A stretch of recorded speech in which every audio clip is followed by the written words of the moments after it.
नमस्कार. आपण रोजच बघतो रस्ते, शाळा, दवाखाने या सगळ्या सरकारी सेवा. पण कधी विचार केलाय की या सगळ्यासाठी सरकारकडे पैसा येतो तरी कुठून? बरं, आज आपण सरकारच्या तिजोरीतल्या दोन सगळ्यात महत्वाच्या हत्यारांबद्दल बोलणार आहोत. एक म्हणजे कर आणि दुसरं सार्वजनिक कर्ज. चला तर मग एकदम सोप्या भाषेत समजून घेऊया की हे सगळं प्रकरण नक्की आहे तरी काय. तर सगळ्यात पहिला आणि महत्वाचा प्रश्न की देश चालवण्यासाठी सरकारला पैसे मिळतात तरी कुठून? हा प्रश्न जितका साधा वाटतो ना, तितकंच त्याचं उत्तर देशाचं भविष्य ठरवणार असतं. या प्रश्नाचं उत्तर दडलंय सरकारच्या फायनान्शियल टूलबॉक्समध्ये. आणि या टूलबॉक्समध्ये दोन मुख्य साधनं आहेत. पहिलं म्हणजे आपल्या सगळ्यांकडून गोळा होणारा कर आणि दुसरं म्हणजे जेव्हा गरज पडते तेव्हा घेतलेलं सार्वजनिक कर्ज. चला, एक एक करून ही दोन्ही साधनं कशी काम करतात ते बघूया. चला तर सुरुवात करूया पहिल्या साधनाने, कर. आता बघा, कर गोळा करणं ही एक गोष्ट झाली, पण तो सगळ्यांकडून न्याय्य पद्धतीने म्हणजे फेअरली गोळा करणं हे सगळ्यात मोठं आव्हान आहे. आणि न्याय म्हणजे नक्की काय यावर अर्थतज्ज्ञांमध्ये खूप चर्चा झालीय. यावर मुख्यत्वे दोन विचारप्रवाह आहेत. पहिला आहे लाभ सिद्धांत. म्हणजे कसं, हॉटेलमध्ये जेवढं खाल तेवढं बिल भरायचं, अगदी तसंच. ज्याला सरकारी सेवांचा जास्त फायदा होतो त्यानं जास्त कर भरावा. आणि दुसरा जो जास्त मानला जातो तो म्हणजे करदेह क्षमता सिद्धांत. नावाप्रमाणेच ज्याची जेवढी ऐपत त्याने तेवढा भार उचलावा. एकदम सरळ हिशोब. आता आपण ह्या करदेय क्षमता सिद्धांतावरच जरा जास्त लक्ष देऊया. कल्पना तशी सोपी आहे की बाबा ज्याच्याकडे जास्त पैसे आहेत त्यानं जास्त कर द्यावा. पण मग प्रश्न येतो की ही क्षमता मोजायची कशी? याचे काही ठोस निकष आहेत का? हो, नक्कीच आहेत. हे क्षमता मोजण्याचे तीन मुख्य वस्तुनिष्ठ मार्ग आहेत. एक म्हणजे आपलं उत्पन्न, दुसरं आपली एकूण संपत्ती आणि तिसरं म्हणजे आपण करत असलेला खर्च. साधारणपणे या तीन गोष्टींवरून आपली कर देण्याची क्षमता ठरवली जाते. पण थांबा, इथे एक अडचण आहे. विचार करा, दोन लोकांचा पगार अगदी सारखा आहे, पण एकावर पूर्ण कुटुंबाची जबाबदारी आहे आणि दुसरा एकटाच राहतो.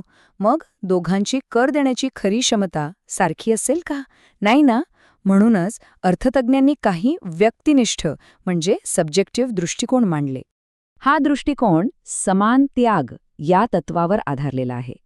म्हणजे कर भरताना जो काही त्याग करावा लागतो किंवा जे दुःख होतं ते सगळ्यांसाठी सारखं असावं.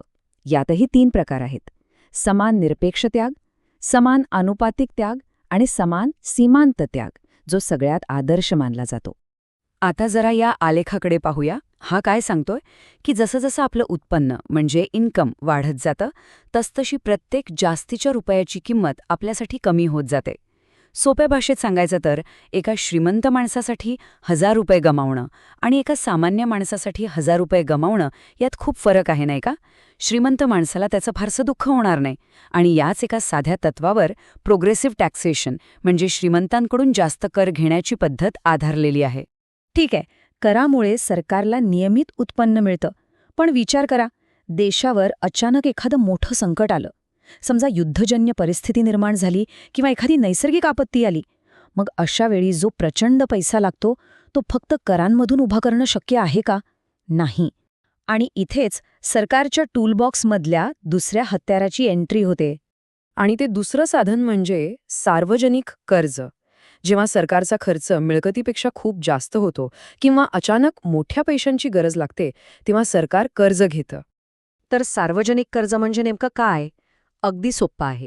जेव्हा केंद्र सरकार, राज्य सरकार किंवा अगदी आपली महानगरपालिका खर्च भागवण्यासाठी देशातल्या लोकांकडून किंवा परदेशातून पैसे उधार घेते तेव्हा त्याला सार्वजनिक कर्ज असं म्हणतात.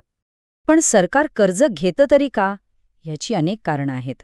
कधी पूर, भूकंपासारख्या आपत्कालीन परिस्थितीसाठी, तर कधी मोठे रस्ते, धरणं अशा विकास प्रकल्पांसाठी.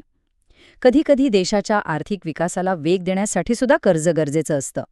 आणि खरं सांगायचं तर लोकांवर कर वाढवण्यापेक्षा कर्ज घेणं हे राजकीयदृष्ट्या जरा सोपं जातं. पण एक गोष्ट लक्षात ठेवली पाहिजे, सगळं सरकारी कर्ज काही सारखं नसतं. ते कर्ज कुठून घेतलं आहे, कशासाठी वापरलं जाणार आहे आणि कधी परत करायचं आहे यावरून त्याचे बरेच प्रकार पडतात. या तक्त्यामध्ये हे प्रकार एकदम सोप्या पद्धतीने दिले आहेत. बघा, स्रोतानुसार कर्ज अंतर्गत म्हणजे देशातल्या देशात घेतलेलं किंवा बाह्य म्हणजे परदेशातून घेतलेलं असू शकतं. उद्देशानुसार मेट्रोसारख्या प्रकल्पांसाठी घेतलेलं उत्पादक कर्ज तर युद्धासाठी घेतलेलं अनुत्पादक कर्ज. मुदतीनुसार ते लाँग टर्म किंवा शॉर्ट टर्म असू शकतं. आणि परतफेडीनुसार काही कर्जांची मुद्दल परत करावी लागते तर काहींचं फक्त व्याज दिलं जातं. चला, सरकारने गरजेनुसार कर्ज तर घेतलं, पण ते कधी ना कधी परत तर करावंच लागणार, बरोबर? मग पुढचा महत्वाचा प्रश्न हा येतो की सरकार हे कर्ज फेडतं तरी कसं? आता आपण ह्या चर्चेच्या शेवटच्या टप्प्यात आलो आहोत. कर्ज घेतल्यानंतर ते परत करण्याच्या वेगवेगळ्या पद्धती, ज्याला ऋणशोधन असं म्हणतात, त्या कशा असतात हे आता आपण पाहूया. तर हे कर्ज फेडायचं कसं याचेही काही मार्ग आहेत. पहिला म्हणजे कर्ज परिवर्तन. हे अगदी आपण क्रेडिट कार्डचं बिल कमी व्याजाच्या लोनने फेडतो ना, तसंच आहे. जास्त व्याजाचं कर्ज रद्द करून कमी व्याजाचं नवं कर्ज घेणं. दुसरा मार्ग आहे कर्ज परिशोधन निधी. सोप्या भाषेत सांगायचं तर कर्ज फेडण्यासाठी एक वेगळा गल्ला तयार करायचा आणि त्यात नियमितपणे पैसे टाकत राहायचं. एक आहे भांडवली कर. हा तसा दुर्मिळ प्रकार आहे, म्हणजे मालमत्तेवर फक्त एकदाच मोठा कर लावणं. आणि शेवटचा रिफंडिंग, म्हणजे एका कर्जाची मुदत संपल्यावर ते फेडण्यासाठी दुसरे नवीन रोखे विकणे.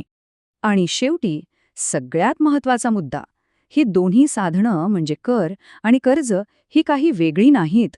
देशाची आर्थिक वाढ आणि स्थैर्य टिकवून ठेवण्यासाठी या दोन्हींमध्ये आणि सरकारच्या इतर आर्थिक धोरणांमध्ये एक योग्य संतुलन साधणं खूप महत्वाचं आहे.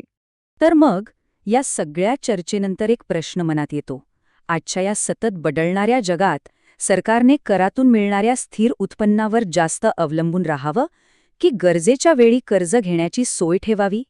या दोन्हीमध्ये योग्य तोल साधणं हेच कदाचित कोणत्याही सरकारसमोरचं सगळ्यात मोठं आव्हान आहे.